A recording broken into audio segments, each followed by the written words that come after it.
Hello दोस्तों, मैं हूं पूनम और आप देख रहे हैं लेट्स स्टडी विद पूनम। साल था 1794। बनारस के राजा चैन सिंह के दीवान एक बाजार बनाना चाहते थे। इसके लिए उन्होंने पास ही स्थित एक टीले की खुदाई करवाई। वहां उन्हें कई सारी ईंटें मिली जो उनके काम आने वाली थी, और एक डिब्बी में उन्हें कुछ अस्थियां और मोती भी मिले। जगत सिंह जो वहां के दीवान थे, उन्होंने अस्थियों को ससम्मान नदी में प्रवाहित कर दिया और मोतियों को अपने पास रख लिया। असल में जगत सिंह को पता ही नहीं था वो जिस जगह खुदाई करवा रहे हैं उस जगह 2000 साल पुराना इतिहास दबा हुआ है। गलती से ही सही, बनारस के राजा के दीवान ने बौद्ध धर्म के सबसे इम्पोर्टेंट जगह को ढूंढ निकाला था। इस जगह को धर्मराज का स्तूप कहते हैं। फिर यह जगह अंग्रेजों की नजर में आई, और जब यहाँ खुदाई की गई तो लोगों की आंखें फटी की फटी रह गईं, क्योंकि इस जगह की मिट्टी के नीचे हमारा अनोखा इतिहास दबा हुआ था। ये जगह थी सारनाथ। ये वही जगह थी जहां पर गौतम बुद्ध ने अपना पहला उपदेश दिया था। सारनाथ वही जगह है जहां से हमारे देश का राष्ट्रीय चिन्ह लिया गया है। वही सारनाथ जहां से लिया गया चक्र हमारे झंडे पर शोभित होता है। सारनाथ नाम इस जगह को कैसे मिला, इसके पीछे एक बोधिसत्व की कहानी है।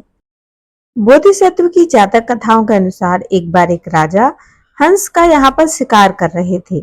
जब ये सब बोधिसत्व ने देखा तो उन्होंने हिरण का रूप रखा, और हिरण का रूप रखकर राजा के सामने जाकर उन्होंने कहा कि तुम चाहो तो मेरा शिकार कर लो, लेकिन हंस को जाने दो। इस बात को सुनकर राजा इतने प्रसन्न हुए कि उन्होंने यहाँ पर हिरण विहार बनवा दिया। तब से इस जगह का नाम पड़ा सारंगनाथ, जो आगे चलकर सारनाथ बन गया। सारंगनाथ का मतलब होता है हिरणों के देवता। 6वीं सदी ईसा पूर्व में बौद्ध धर्म के लिए ये जगह का बहुत अधिक महत्व था, क्योंकि यही वो जगह थी जहां पर बुद्ध ने अपना पहला उपदेश दिया था, और इसी जगह पर उन्होंने बौद्ध संघ की भी स्थापना की थी। लेकिन सोचने वाली बात है दोस्तों कि जिन बुद्ध को ज्ञान की प्राप्ति बिहार के बोधगया में हुई थी, वो वहां से 250 किलोमीटर दूर सारनाथ में आकर अपना पहला उपदेश क्यों दिया। असल में जब बुद्ध ज्ञान की खोज में निकले तो वो अकेले नहीं थे, उनके साथ 5 लोग और भी थे, यानी कि कुल 6 लोग। लेकिन आगे चलकर इन 5 लोगों ने बुद्ध के साथ आगे बढ़ने से मना कर दिया, और ये 5 सारनाथ में आकर बस गए। कुछ सालों बाद जब बुद्ध को ज्ञान की प्राप्ति हुई तो उन्होंने सबसे पहले इन 5 पुराने साथियों को ही ज्ञान की बातें बताना चाहा, और इतनी दूर सारनाथ में आकर इन 5 लोगों को अपने ज्ञान की बातें बताना शुरू किया। इसी घटना को इतिहास में धम्म चक्र परिवर्तन कहा जाता है। फिर यहीं पर बुद्ध ने अपने पहले बौद्ध संघ की स्थापना भी की थी। इस संघ में 60 भिक्षु थे, और ज्ञान प्राप्ति के बाद इन लोगों ने अलग अलग दिशाओं में बौद्ध धर्म का प्रचार प्रसार किया। अब आप जान ही गए होंगे कि सारनाथ की ये जगह बौद्ध धर्म के लोगों के लिए कितना महत्व रखती है। लेकिन क्या आप जानते हैं कि इम्पोर्टेंट होने के बावजूद भी इस जगह का 300 साल पुराना इतिहास हमें पता ही नहीं है।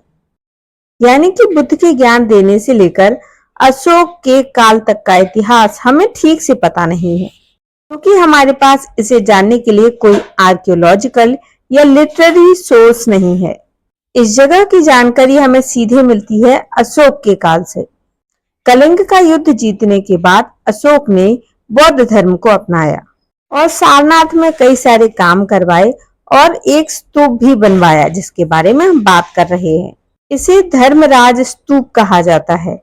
जब यहाँ खुदाई करवाई गई तो पता चला कि केवल अशोक ने नहीं, कई सारे राजाओं ने यहाँ बौद्ध धर्म के महत्व को समझा था। अशोक के बाद ईसा से लगभग 100 साल पहले सुंग वंश ने भी यहाँ पर एक स्तंभ बनवाने का काम पूरा करवाया था। फिर दूसरी शताब्दी में कुषाण राजा कनिष्क ने यहाँ बोधिसत्व की एक मूर्ति बनवाई थी। फिर लंबे समय तक ये जगह गुप्त राजाओं के कंट्रोल में रही, और वो भी करीब 300 सालों तक कंट्रोल में रही। उस दौरान यहाँ पर एक चीनी यात्री फाहियान आया था और उसने जगह को देखा था। उसने लिखा था कि सारनाथ में 2 बौद्ध मठ हुआ करते थे और यहाँ काफी अच्छी खासी संख्या में बौद्ध भिक्षु रहा करते थे। फिर जैसे सारनाथ का अच्छा समय आया था, ठीक उसी तरह सारनाथ का बुरा समय भी आया। 6वीं सदी में मिडिल ईस्ट से हुण जनजाति का भारत पर आक्रमण शुरू हुआ। इस हमले ने गुप्त वंश को कमजोर कर दिया था। जाहिर है कि इससे सारनाथ ने भी अपना महत्व धीरे धीरे खो दिया था और धीरे धीरे ये शहर खंडहर में बदलता जा रहा था। हालांकि 200 साल तक खंडहर रहने के बाद जब कन्नौज में राजा हर्षवर्धन शासन में आए, तब उन्होंने सारनाथ में काम करवाया और यहाँ के स्मारकों को फिर से जीवित किया। उस टाइम तक अशोक का बनवाया हुआ स्तंभ वहां पर मौजूद था, क्योंकि हर्षवर्धन के काल में आने वाले चीनी यात्री वेनसांग ने इसका वर्णन किया है। हर्षवर्धन की ही वजह से यहाँ फिर से बड़ी मात्रा में बौद्ध भिक्षु रहने लगे थे। लेकिन फिर एक ऐतिहासिक मोड़ आता है 11वीं सदी में। इस वक्त देश में महमूद गजनवी के हमलों में काशी विश्वनाथ और सोमनाथ लूटे जा रहे थे। उसी समय सारनाथ पर भी हमला करके गजनवी ने इस शहर को भी तबाह कर दिया था।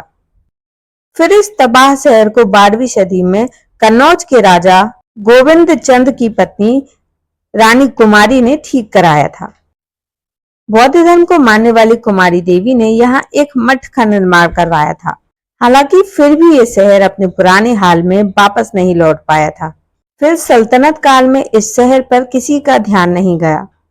मुगल काल में अकबर के 9 रत्नों में से एक रहे टोडरमल, उनके बेटे गोवर्धन ने यहाँ एक अष्टभुजा का टावर बनवाया था। यह आखिरी जानकारी है जो सारनाथ में हुए किसी बड़े कंस्ट्रक्शन के बारे में बताती है। अंग्रेजों के आने से पहले जैसे बौद्ध धर्म की रफ्तार धीरे पड़ी, वैसे ही यह शहर खंडहर में परिवर्तित होता गया। किसी को पता भी नहीं चला कि यहाँ पर इतना पुराना इतिहास दफन है।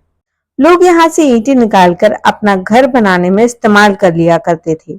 और यही हुआ था जब चेत सिंह के दीवान ने बाजार बनाने की सोची थी और यहाँ ईंटें निकली थी, जैसा कि हमने वीडियो के शुरुआत में बताया था। तब इस जगह पर अंग्रेजों की भी नजर पड़ी, नहीं तो इस जगह के इतिहास के बारे में किसी को पता ही नहीं चलता और लोगों की बस्ती इस खंडहर के ऊपर बस जाती और नीचे दफन हो जाता हजारों साल का इतिहास। सन 1815 में अलेक्जेंडर कनिंघम को इस जगह की खुदाई की जिम्मेदारी मिली थी। कनिंघम को यहाँ स्तूप पर एक छोटा सा अभिलेख मिला। तब उसे पता चला कि ये जगह बौद्ध धर्म से जुड़ी हुई एक विशेष जगह है। फिर उसने बौद्ध लिटरेचर को और अधिक पढ़ना शुरू किया और बौद्ध लिटरेचर में मिलने वाली चीजों को उनसे मिलाना शुरू किया। आगे आने वाले समय में और भी यहाँ खुदाई हुई और यहाँ से जुड़े हुए अभिलेख भी मिले, कई सारी मूर्तियां भी मिली। तो इस तरह से इस जगह का इतिहास लोगों के सामने आया। तो दोस्तों, ये वीडियो आपको कैसा लगा कमेंट करके जरूर बताइए और यदि चैनल पर नए हैं तो चैनल को लाइक, शेयर और सब्सक्राइब जरूर करिए। धन्यवाद दोस्तों।